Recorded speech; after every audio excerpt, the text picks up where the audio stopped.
ओला के बारे में बहुत कुछ मतलब ऑलरेडी पहले भी बाहर आया है, मार्केट में आया है, चीज़ें बात हुई, यू हैव ऑल्सो रिटन। तो ओला के बारे में बताओ क्योंकि वो उधर भी थोड़ा-सा blue smart, similar sector, right? और बहुत सारी चीज़ों में वो ग्रो कर रहे हैं, right? Ola Electric and everything, you have written also about it. थोड़ा-सा उस पे यू कैन पुट लाइट। मैंने ज़्यादा जो लिखा है ओला ग्रुप के ऊपर वो ज़्यादातर ओला इलेक्ट्रिक के ऊपर है। हाँ, एंड ओला इलेक्ट्रिक साइड पे बहुत कुछ उल्टा सीधा हो रहा है, ऐसा प्रतीत होता है। ओके। कितने सारे नंबर हैं जो कि कहीं ना कहीं कंपनी रिपोर्ट करती है, वो कुछ और निकलता है, फिर सरकार कुछ बोलती है, फिर तुम कुछ और रिपोर्ट करते हो, फिर सरकार उसमें भी कमियां निकालती है, फिर तुम उसमें भी तुम रिपोर्ट करते हो। उसके बाद फिर सरकार तुम पे फिर सीधा एक फोर्स तुम्हें करती है कि जवाब दो, तब जाके तुम कुछ बताते हो। ऐसे समझिए, मैं आपको लेटेस्ट एग्जांपल देता हूँ। हुँ, फरवरी में आप बोलते हो कि हमने 8600 स्कूटर्स बेचे हैं, जो आपका ऑफिशियल स्टार्ट कहता है, और कंपनी बोलती है कि नहीं, हमने तो ऑलमोस्ट 25,000 हमने बेचे हैं। ऑफिशियल स्टार्ट सही है जो सरकार कह रही है, जो रजिस्ट्रेशन के नंबर है, या फिर कंपनी सही है? तो कंपनी आगे क्या बोलती है, नहीं नहीं, ये जो 25,000 है ना, उनमें से 8600 में से जो बाकी हैं उनके रजिस्ट्रेशन नहीं हो पाए, वो अगले महीने होंगे, क्योंकि हमारे जो रजिस्टर करने का जो काम जो करते हैं, जो कंपनीज हैं, जो हमारे वेंडर्स हैं, उनसे हमारा कुछ डिस्प्यूट चल रहा है, जो जल्दी सॉर्ट हो जाएगा, मार्च में हो जाएगा। ठीक है, फिर क्या निकलता है? नंबर वन, ये जो 8600 जो रिपोर्ट किया फेब में, उसमें तकरीबन 4500 स्कूटर्स जो थे, वो रजिस्ट्रेशन थे उन स्कूटर्स के जो कि जनवरी में बेचे गए। हुँ, तो फेब का एक्चुअल सेल्स उसमें से कितना हुआ? तकरीबन तकरीबन 3000 4000, राइट? इतना ही लगभग कुछ। Number one. नंबर टू, जो बाकी के जो नंबर आपने बताए, जो हुँ, 25,000 ये, राइट, उसमें से अच्छा खासे प्रोफेशनल तकरीबन 10% ऐसे थे जो कि एक ऐसे प्रोडक्ट के लिए उन्होंने सेल्स उन्होंने बताई जो अब तक बनाई नहीं है। That is their electric motorcycle. अब सरकार के नियम क्या कहते हैं? You can only count something in revenue when you sell it. Right. हर चैसिस का यूनिक नंबर, जैसे हम, आपका एक आधार आईडी है, मेरा एक आधार आईडी है, वैसे ही हर एक एक ऑटोमोबाइल जो बनता है, चाहे वो बाइक हो, स्कूटर हो, या फिर एक गाड़ी हो, हर एक उसका का एक चेसिस चैसिस का नंबर एक होता है। आईडी होता है जो यूनिक होता है। करेक्ट। वो बनना जरूरी है। तो वो तो पहले ही बनेगा, तभी जा कर के वो वो बनेगा तब हुँ, जब आपका कुछ मैन्युफैक्चर होगा। राइट। यहाँ पे तो कुछ मैन्युफैक्चर ही नहीं हुआ है। तो आपने उसको अपनी सेल्स में कैसे आपने बता दिया? और वो सेल्स में सिर्फ़ और सिर्फ़ आई थिंक बुक में दिखाने के लिए कितने हो रहे हैं इसके लिए चल एग्जैक्टली रहा है। इन्फ्लेट करने का इन्होंने क्या नंबर्स। बोला कि हमारे उसके पैसे आ गए हैं। पैसे आ गए तो क्या हुआ? उसका चैसिस ही नहीं बना, तो आप उसको सेल्स में आप काउंट ही नहीं कर सकते। तो सरकार ने उनको पहले उनको नोटिस भेजा, तो इन्होंने जवाब दिया कि हाँ जी, हमारे जो नंबर हैं वो 25,000 है, जिसमें ये वाले आ गए। फिर सरकार ने बोला नहीं नहीं, ये नहीं है, अब हमें क्लियर बताओ सेल कितनी है। तो उन्हें फिर से भेजा, उन्होंने और क्लैरिफाई किया, जवाब दिया, सरकार को आगे गुस्सा। सरकार ने फिर एक और लेटर भेजा। अगेन ये सब मीडिया में ना ढंग से रिपोर्ट नहीं हुआ है, बट सरकार के ऑफिशियल अगर आप लेटर्स देखोगे तो उसमें है। इसके अलावा एक और बड़ा लफड़ा चल रहा है ओला इलेक्ट्रिक साइड पे, जिसके ऊपर ज़्यादा कवरेज नहीं आई है। हुँ, ठीक है, ऐसे समझो, इन्होंने तकरीबन 1000 स्टोर इन्होंने खोले थे बहुत ही कम टाइम के अंदर, लगभग 6 महीने के अंदर। हुँ, 1000 स्टोर तो आपने खोल दिए, उतनी सेल तो आपकी हो नहीं रही है। देन यू रैशनलाइज सम, किया लॉसेस आपको कट करना पड़ेगी, अब लिस्टेड कंपनी बन गए हो। राइट। तो इन्होंने क्या किया, 200 स्टोर उसमें बंद कर दिए, लगभग 800 बचे। फिर इन्होंने अचानक से आकर के अनाउंस किया नवंबर में कि हम अगले 30 दिन के अंदर, by 20th of December, we'll open 4000 more stores, and overall हमारा नंबर 4000 पार हो जाएगा। लोगों ने तालियां बजाई, स्टॉक ऊपर गया। एंड मेरे को लगा यार कि डजंट ऐड अप यार। वाई? बिकॉज बड़े बड़े जो ऑटोमोबाइल कंपनीज हैं, उनके इतने स्टोर नहीं है, आप उससे ज़्यादा खोलने की बोल रहे हो। नंबर वन, वो भी 25 दिन के अंदर।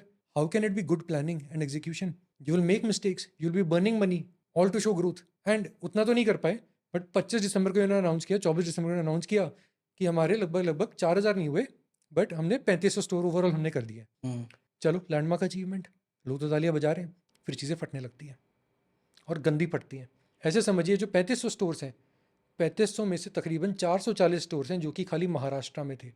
महाराष्ट्र हिंदुस्तान का सबसे बड़ा ईवीज का मार्केट है। सबसे ज़्यादा ईवी टू व्हीलर जो भी बिक रहे हैं ना, वो महाराष्ट्र में बिक रहे हैं।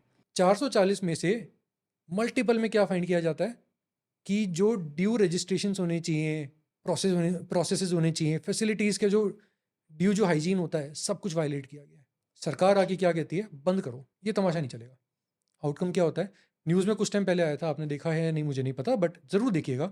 तकरीबन 120 से 130 30 आउटलेट्स जो कि महाराष्ट्र में थे, हिंदुस्तान के सबसे बड़े ईवी मार्केट में, ओला इलेक्ट्रिक के बंद करा दिए गए हैं। Similar actions are being taken across states like Haryana, Rajasthan and multiple others including Punjab.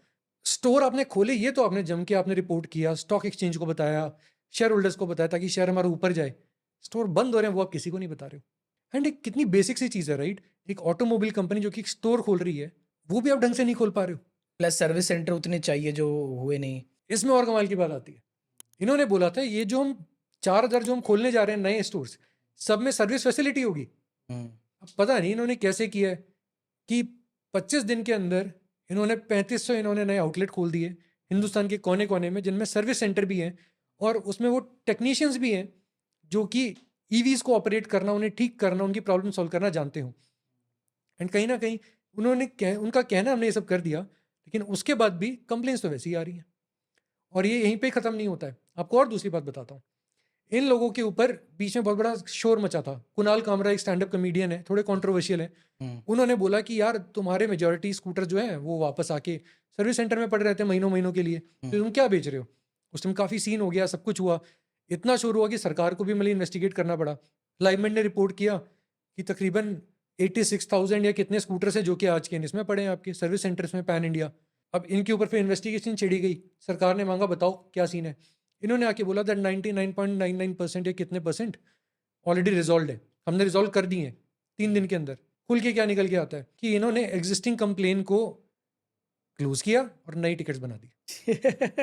Basically क्या हुआ कि आपकी एक कंप्लेन है जो कि सरकार तक पहुंच गई है, इन्होंने कहा हमने ये सरकार को ये बोला ये तो देखो क्लोज हो गई है कंप्लेन, डन। और कस्टमर को क्या बोला, आपके लिए नया टिकट नंबर बना दिया है, आपकी कंप्लेन पे हम काम कर रहे हैं, डोंट वरी। और सरकार को बोल दिया हो गया। अब कैसे डील करोगे ऐसी कंपनी से। इस तरह की धांधलेबाजी जब जहां होती है तो क्या मीडिया को एक और बेहतर रूल नहीं निभाना चाहिए और कड़े सवाल नहीं पूछने चाहिए। और मैं क्लियरली बोलूंगा कुछ मीडिया वाले हैं जिन्होंने एटलीस्ट इस कंपनी के ऊपर कड़े सवाल पूछे हैं बार बार, बट हमारी अधिकतर मीडिया आज भी साइलेंट बैठी है और ये बड़ी ही दुख की बात है। और इनमें से सबसे कमाल की बात है कि कुछ मीडिया पे तो इनका कंट्रोल एंड इन्फ्लुएंस भी है। Why, think of it this way, हमारे स्टार्टअप सेक्टर की एक बहुत पॉपुलर एक पब्लिकेशन है, एक मीडिया हाउस है जिसका नाम है योर स्टोरी। योर स्टोरी की फाउंडर है Shraddha, hmm, Shraddha Sharma ji. Shraddha is a long time friend of the founder at Ola group and वो ओला इलेक्ट्रिक की बोर्ड की एक मेंबर है। अब हाउ डू यू एक्सपेक्ट कि योर स्टोरी कभी भी सच बताएगा और कितना सच बताएगा।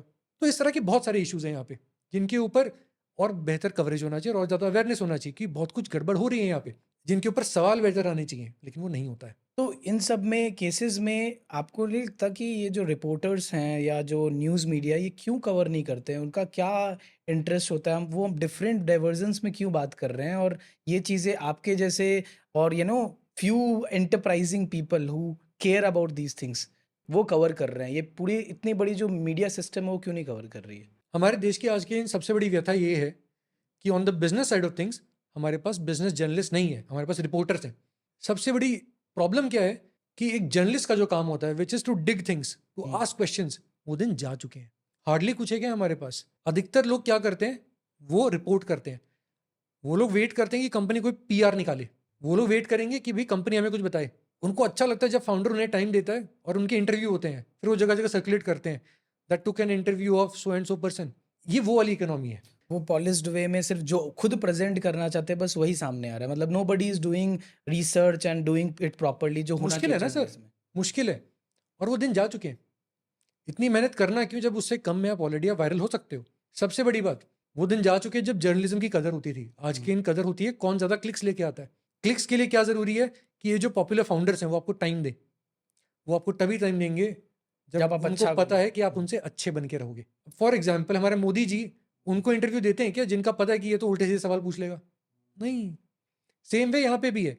अगर कोई पता है कि अगर वो किसी फाउंडर से कोई टफ सवाल पूछ लेगा जिसमें उसकी कंपनी के कोई काले चिट्टे खुल सकते हैं, हुँ, वो वहाँ जाएगा ही नहीं ना। वो कभी इंटरव्यू नहीं देंगे। वही यहाँ पे भी होता है। But it's a sad state of affair no? Absolutely. And इसीलिए तो है कि ज़्यादा से ज़्यादा जनता आज के दिन बोलती है दैट यार I am better off believing on Think School, on Mohak Mangal, on all of these independent creators. Hmm, some people even believe कि यार ये सब छोड़ो, हम तो देशभक्त या फिर ध्रुव राठी इनको भी हम बिलीव कर लेंगे, मीडिया को नहीं कर सकते। वाई? बिकॉज मीडिया तो पता ही है पेड़ है, ये फिर भी शायद कभी पेड़ होंगे कभी नहीं होंगे, कुछ नहीं होंगे। ये चाहे हमें गलत बताएं लेकिन जान के शायद गलत नहीं बता रहे होंगे, मीडिया तो पक्का ही गलत बता रही होगी। ये कहीं ना कहीं एक विश्वास बनने लग गया है, चाहे ये सच ना हो, क्योंकि incentives are aligned that way. उनको उस चीज़ के पैसे दिए जाते हैं जो कि ज़्यादा से ज़्यादा क्लिक्स ला के दे। एंड क्लिक्स जो लेके आएगा वो उसके लिए कुछ भी करेंगे। इसलिए बहुत ही कम अच्छे जर्नलिस्ट हैं हमारे पास। मीडिया रिपोर्टर्स बहुत हैं अच्छे अच्छे, बट जर्नलिस्ट नहीं है।